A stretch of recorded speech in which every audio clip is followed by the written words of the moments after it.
এই যে পুরো গোটা মিষ্টিটা এখন সবে শেষ করলো।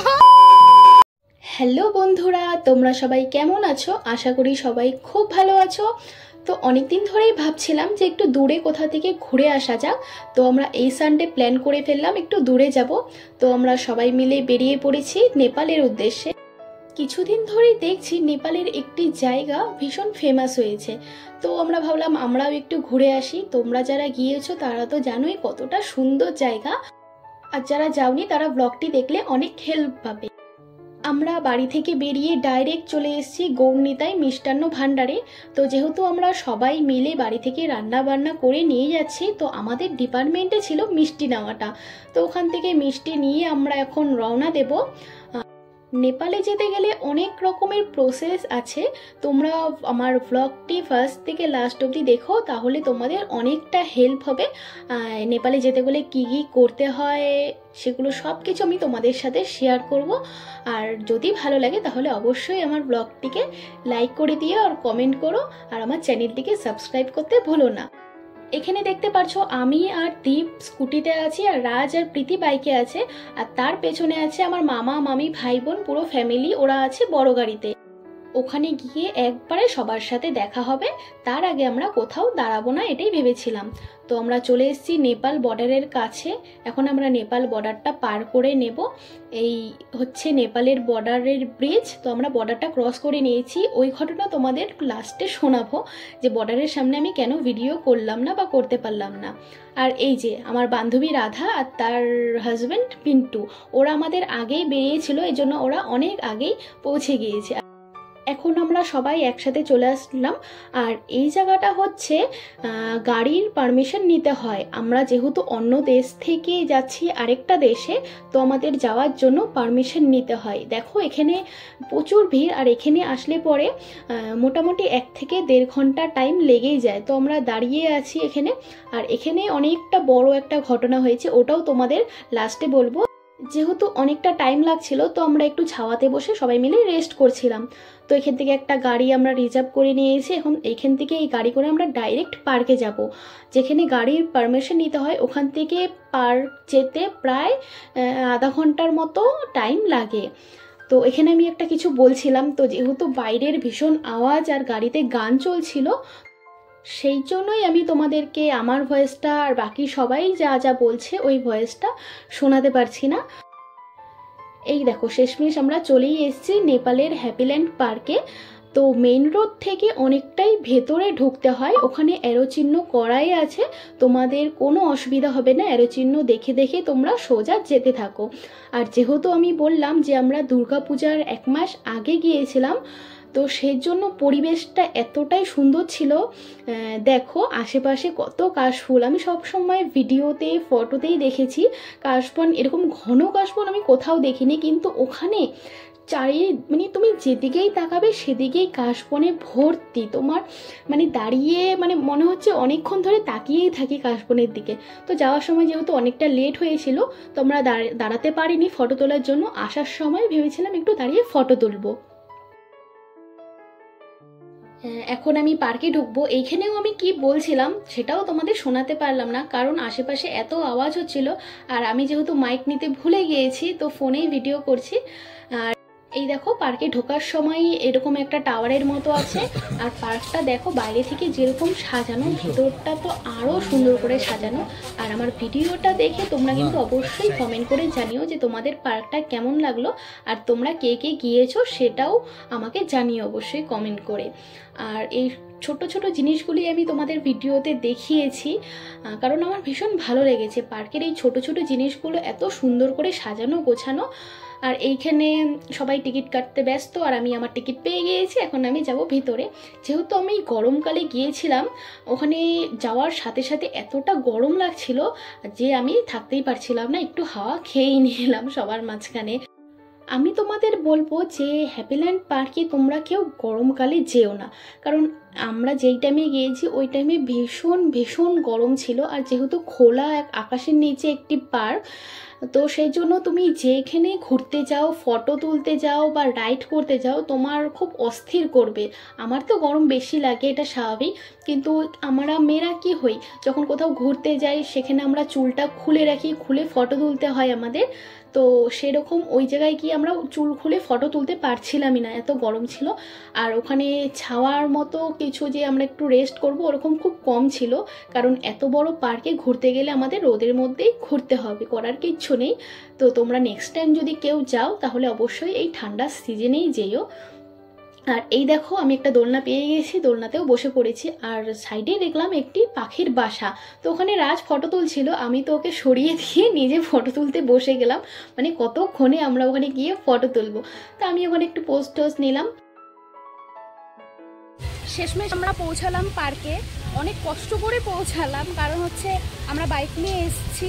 বাইক নিয়ে আসার পর যেহেতু বাইকের আমাদের হার্ড কপিটা আমাদের কাছে ছিল না, তো সেই জন্য আমাদের বাইকটা রেখে বর্ডারের সামনে রেখে আমাদের আবার ওখান থেকে ট্যাক্সি ভাড়া করে আসতে হলো। আর যদি হার্ড কপি থাকতো তাহলে আমরা বাইক করে আসতে পারতাম, ওখানে চেকিংয়ের জন্য দেখাতে হয়। তো ট্যাক্সি করে এখন পৌঁছালাম। তো ভীষণ গরম, আমরা যেই সিজনে এসেছি এই সিজনে প্রচণ্ড গরম, কিন্তু ভিতরটা জাস্ট পাও, চারিদিক এত সুন্দর সাজানো। তোমরা যে আসুনি একবার প্লিজ এসে ঘুরে যাও, জায়গাটা খুব সুন্দর। আর আমি যেরকম অনেকটা দূর থেকে এসেছি শিলিগুড়ি থেকে, তো যারা শিলিগুড়ি থেকে আসতে চাইছো তাদের কষ্ট তো হবেই অনেকটা দূর, কিন্তু তোমাদের কষ্টটা বৃথা যাবে না। তাই সবাইকে বলবো সবাই একবার আসো, ঘুরে যাও। আর দেখি, আমরা এখনো পুরোটা ঢুকিনি, পুরোটা ঢুকি তারপর তোমাদের দেখাই কীরকম ভিতরটা, কীরকম কী কী আছে না আছে। তোমরা সাথে থেকো। যেতে যেতে আমাদের অনেকটাই খিদা পেয়ে গেছে, তো ভাবলাম আমরা বসে ফার্স্টে একটু কিছু খাওয়া দাওয়া করে নিই, যেগুলো আমরা বাড়ি থেকে নিয়ে গেছি, তারপরে আমরা ঘুরতে বের হবো, ফটো তুলতে বের হবো। তো এইখানে একটা জায়গা ছিল যেটার নাম ছিল ডান্সিং কটেজ। হয়তো এখানে কোনো ডান্সের প্রোগ্রাম হয়, তো ওখানে দেখলাম দুটো বড় বড় ফ্যান লাগানো আছে, তো ভাবলাম এখানে বসেই আমরা খাওয়া দাওয়া করে নিই, কারণ আমাদের খুব গরম লাগছিল। আর আমি তো চুলটা বেঁধেই নিয়েছি, আবার যখন ফটো তুলবো তখন আবার খুলে নেব। তো এখানে ঢুকে আমরা খাওয়া দাওয়া করছি, আর আমাদের খাওয়াতে ছিল ভাত, তারপর ছোলার ডাল, মাংস, আর শেষ পাতে ছিল মিষ্টি। মিষ্টি ছাড়া তো আমাদের চলেই না বাঙালি। তো এখানে আমরা খাওয়া দাওয়া করে নিলাম। তো আমি বলবো যে তোমরা ওখানে ঘুরতে গেলে খাওয়া দাওয়াটা বাড়ি থেকে নিয়ে গেলেই ভালো হয়, কারণ ওখানে দেখলাম বাইরে খাবারের দোকান তো নেই, আর যে কটাই আছে হয়তো 2-3টে খাবারের দোকান আছে, ওখানে মুড়ি আর ঘুগনি ছাড়া সেরকম কিছুই পাওয়া যায় না। আর আমি গিয়েছিলাম দুর্গাপুজোর আগে, তখন তো কোনো দোকান ছিল না। আর এখন যেহেতু আমার ব্লগটা 3-4 মাস আগে করেছি, 3-4 মাস পরে হয়তো দোকান খুলতেও পারে, সেটা আমার জানা নেই। কিন্তু আমি বলবো সবসময় যে বাইরে কোথাও ঘুরতে গেলে বাড়ি থেকে খাবার দাবার নিয়ে যাওয়াটাই বেস্ট, কারণ যেহেতু আমরা বাঙালি মানুষ, তো আমাদের ভাত রুটি এগুলো না হলে তো চলেই না। আর চাউমিন মোমো খেয়ে আমরা কতক্ষণই বা থাকতে পারি। আর এখানে দেখো আমাদের খাওয়া দাওয়া কমপ্লিট, গোছানো কমপ্লিট, সব ব্যাগপত্র নিয়ে আমরা আবার রওনা দিলাম ফটো তোলার উদ্দেশ্যে। এখনও তো আমাদের ঘোরা বাকি আছে অনেক। আর এখানে একটা আছে মিনি জু আছে, ওখানে এই দেখো ছোট্ট ছোট্ট কিউট কিউট বানরগুলো ছিল, আর আমার দিকে তো পুরো রেগে তাকিয়েছিল, হয়তো আগের জন্মে আমি ওদের শত্রু ছিলাম। আর এখানে ময়ূরও ছিল, অনেক কিছু ছিল। তো আমি যে কটা পেরেছি তোমাদের ব্লগে দেখিয়েছি। ব্লগটা আমি যদি সব কিছু দেখাতে যেতাম ব্লগটা হয়তো আমার আধা ঘন্টায় পেরিয়ে যেত। তো কিছু কিছু যেগুলো খুব সুন্দর সুন্দর জিনিস, ওগুলো আমি তোমাদের সাথে শেয়ার করছি। হ্যাপিল্যান্ডের মেইন ফোকাস জিনিস কিন্তু এই দোলনাটা, ফুলের এই বিশাল বড় একটি দোলনা। আমরা কিন্তু সবাই এই দোলনাটি দেখেছি বালিতে, আর আমাদের সবারই কিন্তু প্রায় একটা ড্রিম ডেস্টিনেশন বালি। তো আমরা কবে কে কোথা থেকে যেতে পারবো না তার ঠিক নেই, হয়তো ভবিষ্যতে যেতে পারি নাও যেতে পারি, কিন্তু যেহেতু সামনে এই একটি ঝুলন্ত এত বড় দোলনা আছে, তো এটার জন্য মেনলি যাওয়া সবার। আর ওখানে দোলনাতে উঠতে নেয় পার পার্সন 50 টাকা, 60 টাকা, 70 টাকা, যার থেকে যেভাবে পারছে ওরা টাকা নিচ্ছে। যেহেতু বাইরে প্রচণ্ড গরম পড়েছিল, তো ভাবলাম সবাই মিলে একটু সুইমিং পুলে গিয়ে স্নান করে নিই। তো এখানে সুইমিং পুলে যাওয়ার জন্য আমি সবার জন্য টিকিট কাটছি। আর ওখানে নিয়ম হচ্ছে, ওখানে সুইমিং পুলে নামতে গেলে ওদের কস্টিউম পরেই তোমাকে নামতে হবে।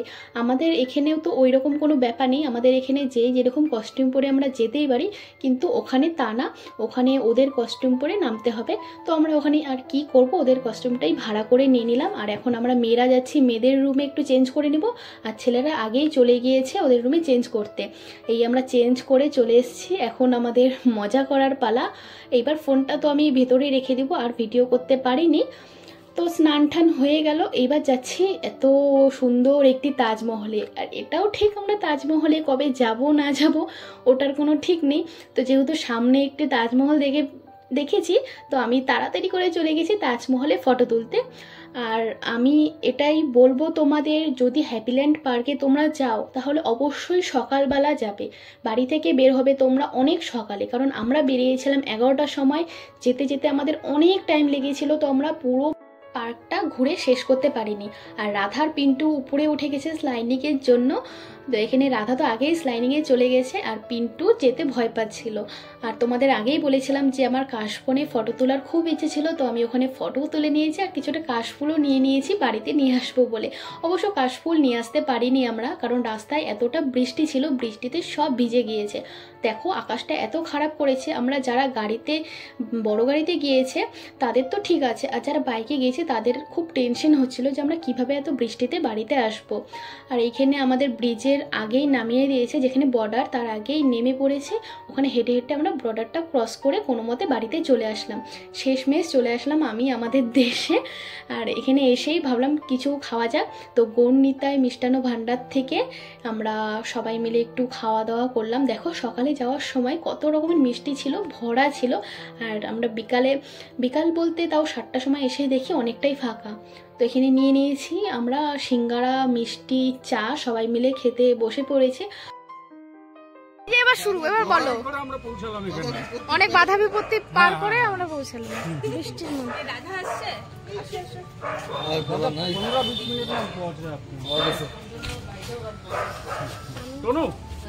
দেরি করো না, চলো বেরো।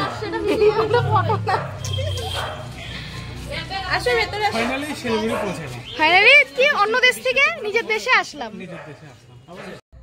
হ্যালো বন্ধুরা, তো তোমাদের তো আমি আজকে ফার্স্ট থেকে লাস্ট অবধি হ্যাপিল্যান্ডের ভিডিও দেখালাম। তো তার মাঝখানে হয়েছিল কি, আমি অনেকটা জায়গা তোমাদের দেখাতে পারিনি, কারণ হচ্ছে আমার ফোনের চার্জটা শেষ হয়ে গিয়েছিল। তো সুইচ অফ হয়ে গিয়েছিলো দেখে ফোনের ভিডিও আমি লাস্টের কিছুটা আমি করতে পারিনি, বের হওয়ার টাইমটাই আমরা করতে পারিনি, যতটা সম্ভব আমি করেছি। কিন্তু আজকে যে আমাদের এক্সপিরিয়েন্সটা, ওটা আমি তোমাদের সাথে শেয়ার করতে চাই। কারণ আমরা অনেক ভিডিও ইউটিউবের ভিডিও, ফেসবুকের ভিডিও দেখে গিয়েছিলাম, মানে অনেক কিছুটা নলেজ নিয়ে গিয়েছিলাম, কিন্তু তারপরেও যে আমাদের এরকম একটা বিপদে পড়তে হবে আপনারা স্বপ্নেও ভাবিনি। মানে বিপদ মানে অনেকটাই বড় একটা বিপদ, তো সবাই ফেস করেছি আমরা ওরকম একটা। তো ভাবলাম যে তোমাদের সাথেও একটু শেয়ার করি জিনিসটা। তো হয়েছে, আমরা তো আমার মামা মামিরা গিয়েছিল, তো ওরা বড় গাড়ি একটা রিজার্ভ করেছিল, তো ওরা বড় গাড়িতে গিয়েছে, আর আমরা কয়েকজন মিলে বাইকে গিয়েছি। তো ওখানে আমরা সবাই জেনে, নেপালে ঢোকার সময় বর্ডারে আধার কার্ড আমাদের দেখাতে হয়। তো ওটা আসলটা হার্ড কপি দেখালেও হয়, বা ফোনে ফটো দেখালেও হয়, তো ওটা পর্যন্ত ঠিক আছে। তো আমরা আসলটাই দেখিয়ে ওখান থেকে ঢোকার পরে ওখানে আমাদের বাইকের হার্ড কপি পেপারটা, বাইকে যে পেপার আছে ওটার হার্ড কপি শো করতে হয়। তো এর আগেও আমি নেপাল গিয়েছি, তাও 6-7 বছর আগে গিয়েছিলাম। তো তখন অতদিনের কথা হয়তো আমাদের মনে নেই যে আমাদের হার্ড কপিটা শো করতে হবে। তো আমাদের ফোনে তো সবারই থাকেই, তো ওই জন্য আমার ফোনে নিয়ে গিয়েছি। তারপরে ওখানে গিয়ে দেখলাম আমাদের হার্ড কপি লাগবে, তো ওটাতে একটা বড় ঝামেলা হলো আমাদের। ঝামেলা হওয়ার পর ওখান থেকে আমরা কি করব বুঝতে পারছিলাম না, কারণ আমরা যে বাইকটা নিয়ে গিয়েছি, তো ওখানে বাইকটা রাখার জন্য আমরা জায়গা পাচ্ছিলাম না, কারণ যেখানে আমাদের এন্ট্রি করতে হচ্ছিল, মানে সব গাড়ির পেপারসগুলো এন্ট্রি করতে হচ্ছিল, ওখানে বিশাল বড় জায়গা ছিল, কিন্তু ওখানে কোনো গাড়ি রাখতে দেবে না, পার্কিং করতে দেবে না। কিছুক্ষণের জন্য ঠিক আছে, হয়তো 1 ঘন্টা বা 2 ঘন্টাও হতে পারে, ঠিক আছে, কিন্তু তার বেশি ওখানে রাখতে দেবে না। আর নেপালের পুলিশ তো ভীষণ কড়া নিয়ম, আমাদের এখানে যতটা না তার থেকে বেশি ওখানে নিয়ম, যেহেতু বর্ডারের সামনে একটা অন্য দেশ, আমরা একটা অন্য দেশে যাচ্ছি বাইরের থেকে, তো সেই জন্য বহুত কড়াকড়ি নিয়ম। তো ওখানে আমরা গাড়ি রাখার জায়গা পাচ্ছিলাম না, তারপরে অনেকটা টাইম আমাদের ওখানে নষ্ট হয়েছিল। তারপর অনেক খুঁজে আমরা ওখানে গাড়িটা রাখলাম, একটা জায়গা বের করে আমরা গাড়িটা রাখলাম, ঠিক আছে। তারপর গাড়িটা রাখার পর ওখানে একটা গাড়ি রিজার্ভ করলাম। তো যেহেতু আমাদের ইমার্জেন্সি ছিল, সেহেতু আমাদের মানে আমাদের এখানকার টাকার ইন্ডিয়ান কারেন্সির তে 1500 টাকা হচ্ছে, আর ওদের কারেন্সিতে ওটা 2400 টাকা হচ্ছে। ওরকম একটা অ্যামাউন্ট দিয়ে আমরা পে করে আমরা ওখানে গাড়ি রিজার্ভ করলাম, শুধু ওখান থেকে 28 কিলোমিটার পার্ক পর্যন্ত যাওয়ার জন্য। তো আমি কিছু ভিডিওতে কিন্তু দেখেছি যে ওখানে আমাদের বর্ডারের সামনে গেলে পরে ভিডিও ফটো তোলা যায় না, তো আমি জানি, কিন্তু তখন আমি ভিডিওতে এতটাই ব্লগ করবো, তো আমাদেরকে ভিডিও তো করতেই হবে তাই না। তো আমি ভিডিওতে এতটাই মগ্ন হয়ে গেছি, আমি পুলিশের সামনে গিয়েও ভিডিও অন করে রেখেছি, আর উনি তো দেখেছে।